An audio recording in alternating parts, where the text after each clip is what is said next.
Pemirsa, pada sesi tanya jawab Cawapres nomor urut 2 Gibran Rakabuming Raka menjalani debat serius dengan Cawapres nomor urut 3 Mahfud MD.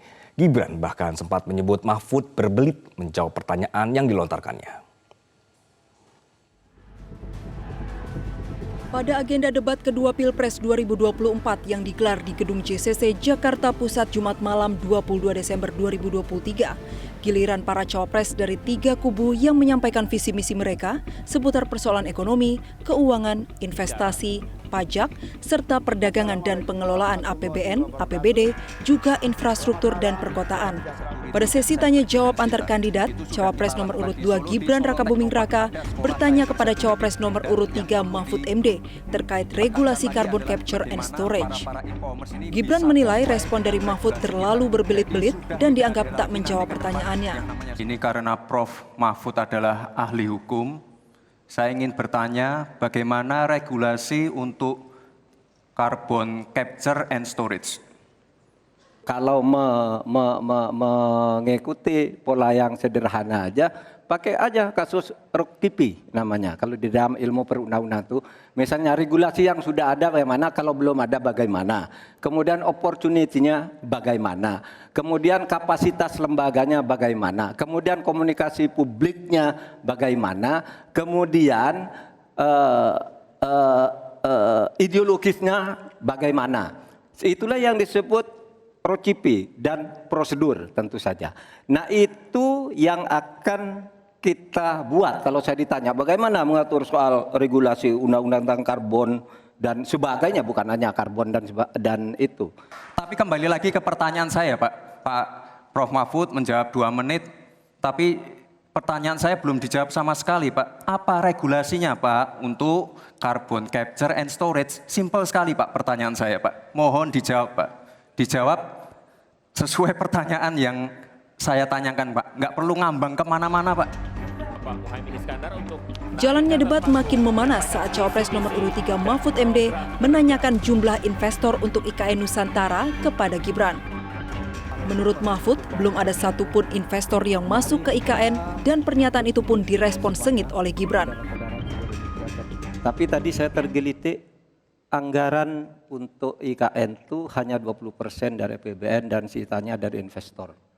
Sejauh yang kita baca, sampai sekarang belum ada satupun investor yang masuk ke sana. Coba kalau ada sebutkan, kalau ada sebutkan misalnya 2 atau 1 gitu, investor mana yang sudah masuk ke sana.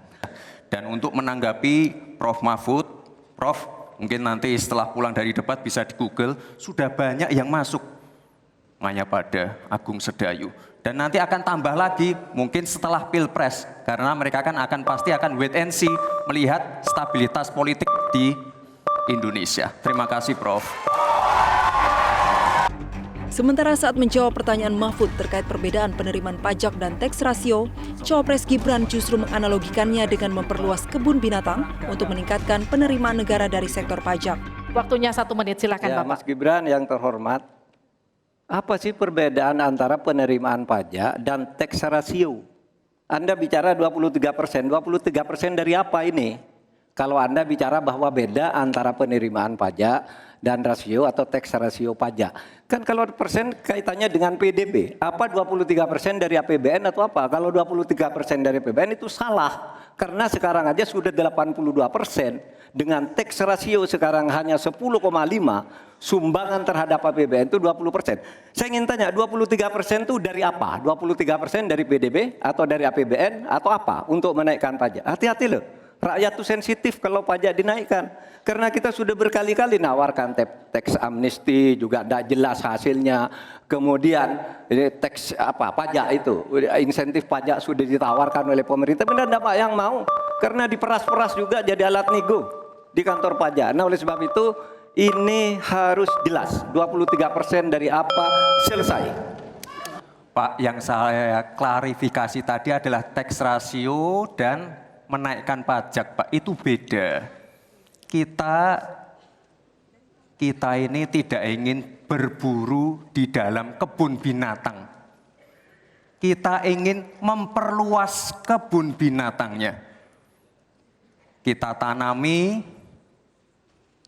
binatangnya kita gemukkan. Artinya apa? Membuka dunia usaha baru. Sekarang NPWP, yang punya NPWP ini baru 30%. Artinya apa? Kita harus melakukan intensifikasi dan ekstensifikasi. Saya tahu pasti pada negatif thinking. Kita tidak akan memberatkan UMKM yang di bawah omsetnya 500 juta. Pajaknya 0. Pengen modal 200 juta, kur. Tanpa agunan. Nggak ada yang memberatkan, Mbak. Terima kasih. Baik. Sesi debat Pilpres selanjutnya akan digelar pada 7 Januari 2024 mendatang. Agenda debat bertema pertahanan, keamanan, dan hubungan internasional, serta geopolitik, dan akan diikuti oleh para 3 calon presiden sebagai peserta debat. Dari Jakarta, Tim Liputan Metro TV. Debat kedua kali ini Jelajahi cara baru mendapatkan informasi. Download Metro TV Extend sekarang.